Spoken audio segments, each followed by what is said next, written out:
So you want to jazz and you don't know where to begin. Well, that's the whole point of this guide. I just did one on improv. If you want a more quick, down and dirty way to get into music, that would be a great place to start. This one is going to get a little crazier, a little more in depth, but I'm going to try to be as succinct and as precise as possible. The whole point of these is to kind of go over this weird middle ground that people typically don't engage in with music education. You have very advanced concepts, and then you have very beginner stuff. And people tend to not supply people with the practical knowledge of how to get good at these intermediate concepts. The goal of this video is to provide a quick overview of how to practice jazz and how to practically make progress. It's easy to get overwhelmed and it's hard to know what exactly to focus on. That's what we're hoping to address in this video. It's just my opinion that this is a great way to do it. There's many good ways to get into jazz. Probably the most straightforward, to be honest, is just to listen to a bunch of jazz and learn it by ear. That is, though, a method that is definitely covered with peril because it really relies on the individual person to not only have an amazing ear, but also a ton of patience to learn this stuff and then come up with a whole system on their own. It's almost like reinventing mathematics. So in my opinion, this is a little more straightforward and a little more applicable and helpful to everyone. But again, it's just my opinion, just my strategy. If you like it, great. If you don't, go do something else. Some disclaimers before we get into it. This is targeting the intermediate, meaning you know what a chord is, you know what a scale is, you know how to play your instrument. This is, of course, going to be focused on piano as my main instrument, but of course, you can take this and apply it to guitar and other instruments as well. Probably a little bit stranger to apply it to non-harmony instruments, but you can get your mileage from there. I'm not going to get into a lot of things like style, ear training, sight reading. These things are super helpful to jazz, but they're not the main focus of what I am trying to provide, which is this access practical point to this music. So let's start by the overview, big picture thoughts. The first one that we have to talk about is the biggest difference between jazz theory and classical theory. So classical theory, which also is what pop uses, fundamentally goes around this one principle. You have to presuppose something. You have to start with a foundation. And the foundation that classical starts with and pop is that we're in one key, the whole song. That's the idea. We're in one key. And the chord function changes based on that one key. So we have 7 scale degrees, right? 1, 2, 3, 4, 5, 6, 7. And each of those have a different function. Predominant, dominant, tonic, all that business. And so each of these chord functions operate in this scale, in this key, and that's where we go. Now, even when we go outside of the key and we have a non-diatonic note, a non-inside the key note, we're still going to apply it to this idea and come up with a special name for it, like secondary dominant chords. This lets us stay in one key. Well, jazz goes, let's do it the opposite way. Let's actually have only 3 types of chords and only 3 functions for those 3 types of chords. A 2, a 5, and a 1. And that's going to be a minor 7th chord, a dominant 7th chord, and a major 7th chord. And every time we run into these chords, no matter where they are, we're just going to change keys. So it always works, and we always have the same function. If you see a minor chord, it's going to be a 2 chord.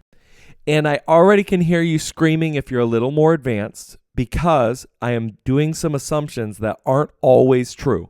But they're most of the time true, and they're a great way to start.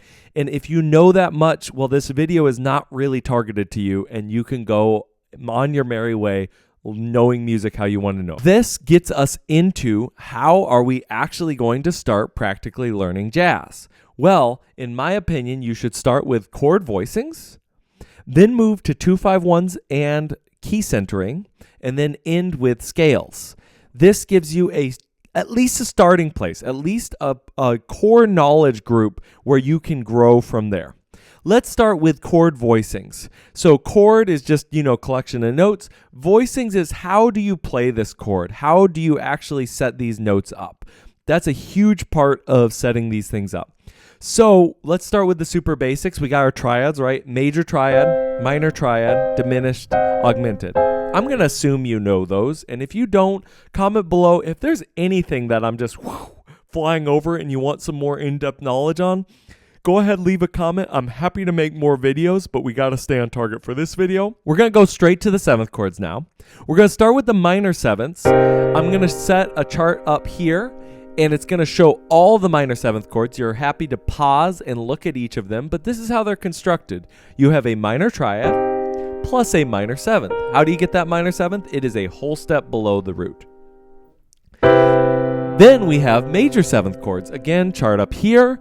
It's going to be a major triad plus a major 7th. That's a half step below the root. And then finally, we have dominant 7th chords, otherwise known as just 7th chords in notation, and that is going to be a major triad with a minor 7th, kind of a mixture of everything there. You want to learn these in all 12 keys, and I put the charts up there as a resource, but you just want to learn them in all 12 keys. And then the next step is you're going to want to learn them as thirds and sevenths only. So for example, if you're doing a 2-5-1 in C major, we'll talk about what 2-5-1 is in just a second, but you will want to learn them as F and C, then F and B, and then E and B. If that just went right over your head, it's okay. That's the end of the chord journey. So if you're just learning 7th chords, more power to you. Keep learning those 7th chords. If you're just learning triads, just stay with that. But keep building that knowledge up all the way until you can get to the point where all you're doing is just playing those thirds and sevenths. That is the sweet spot. You know how to jazz as far as chord voicings at that point. Of course, there's more advanced concepts, but don't worry about those. Get those thirds and sevenths down. Let's move to 2-5-1s and key centering. So we're going to first start out with just the general concept of a 2-5-1. This is the bedrock of jazz. And the idea is you have a 2 chord, a minor 7th chord. So in this case, we're going to do D minor 7. And then you move to a 5 chord. That is going to be a dominant 7th. So we're going to go to the 5 of the key, which would be G, because we're in C major. That's going to be G7. And then we're going to go to a 1 chord. That's going to be C major 7. This is our 2-5-1. Now I'm also going to put up here on the screen a exercise that lets you go through all the keys with this 2-5-1 and really get good at it. It goes like this: 2-5-1, and then you go down a half step, 2-5-1, and then again another half step in the 3rd and 7th. So you keep going 2-5-1, 2-5-1. And then at that point, you're back to the beginning. Very good thing to practice. It'll help you get good at those thirds and sevenths and the 2-5-1s at the exact same time. Let me get into key centering now. This is the more advanced concept. So again, chord voicings, triads, sevenths, you're rocking and rolling. Thirds and sevenths, that's the more advanced concept. You get that down, you are crushing jazz at that point. 2-5-1s, beginner level concept, really necessary to understand jazz. Key centering, more advanced, harder to get your head around, but once you get it figured out, you can play any jazz standard. You don't need to know anything more after that, really, realistically speaking. Of course, there's more, but again, I'm not going to keep saying that because it just is true of everything. We're going to talk about Autumn Leaves real quick. This thing.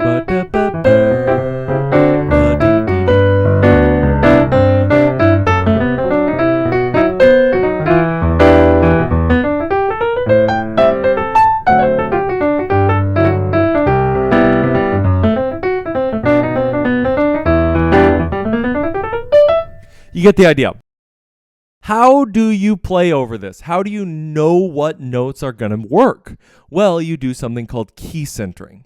The key with key centering is you're going to want to look at this chart and you're going to want to find where the 5 chord is.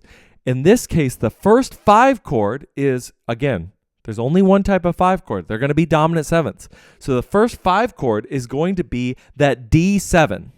Now we go 5 of what? D7, D, let's count backwards. D, C, B, A, G. So we're going to think we're in the key of G, but we want to check. So we're going to look to the right, and we're going to see that the next chord is a G chord, and it's a major 7th. That's a very good sign. Now we're going to look to the left, and we're going to see, is it a 2 chord? And we look, and we see, lo and behold, it's A minor 7. It's not only a minor 7th, but it's also on 2. That's a great sign. So now we can even write on the chart G, and then a line showing that those first 3 measures are definitely in G major. Let's go to the next chord, C major 7. And you may go, well, that doesn't follow the rule. Are we now magically in C major? No, again, a little bit of hand waving here. We're just going to say we're still in G major because C major isn't still in G major. And I know you're like, wait, you're just breaking all your rules. Please just follow with me. Then we move to the next 5 chord, and that is B7. That's 5 of what? B, A, G, F, E. There we go. So we're in E. Now, this starts to get into our first complexity, but we're just going to do, again, a little bit of hand waving. Technically E minor. And how do we know we're in E minor? Well, for 2 reasons. One is we look to the right, and we see that we have an E chord, but it's an E minor chord. That isn't necessarily actually a guarantee that this is the 1 chord, by the way. We could be in a cycle of 2-5-1s where this is actually another 2. But if we look to the left and we see that it's F sharp minor 7 flat 5, that's a 2 chord, but that flat 5 is really emphasizing the fact that we're doing a minor 2-5-1. If that just went right over your head, that's perfectly fine, because this is starting to be that next level after key centering. We start to get into minor 2-5-1s, substitutions, all sorts of craziness. Don't worry about it too much. All you need to know is we want to find that 5 chord, and we want to check 1 chord after it, 2 chord before it, and then that's going to give us a good idea of the key. If we keep doing this all the way through Autumn Leaves, we find that we're basically in G major or E minor the whole time. 1 sharp. And this gets us to the final section, which is scales. And this really starts with just practicing the scales on their own of whatever key you find. And so that's going to be G major or E minor.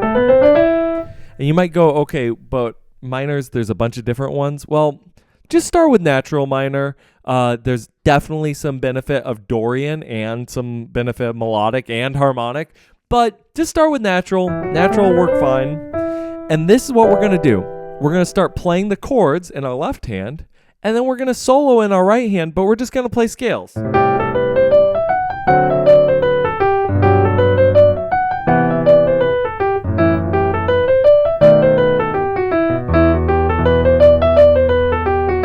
Super boring, but it will build that basis that you actually know what you're doing. So then when you really want to go solo, you don't even need chords to be able to hear what key you're in.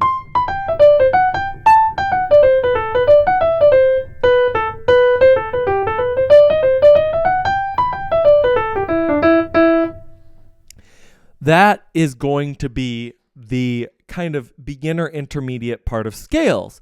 But of course, you can start doing more advanced things.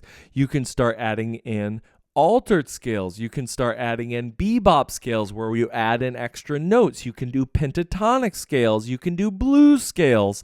If all this goes over your head, it's okay.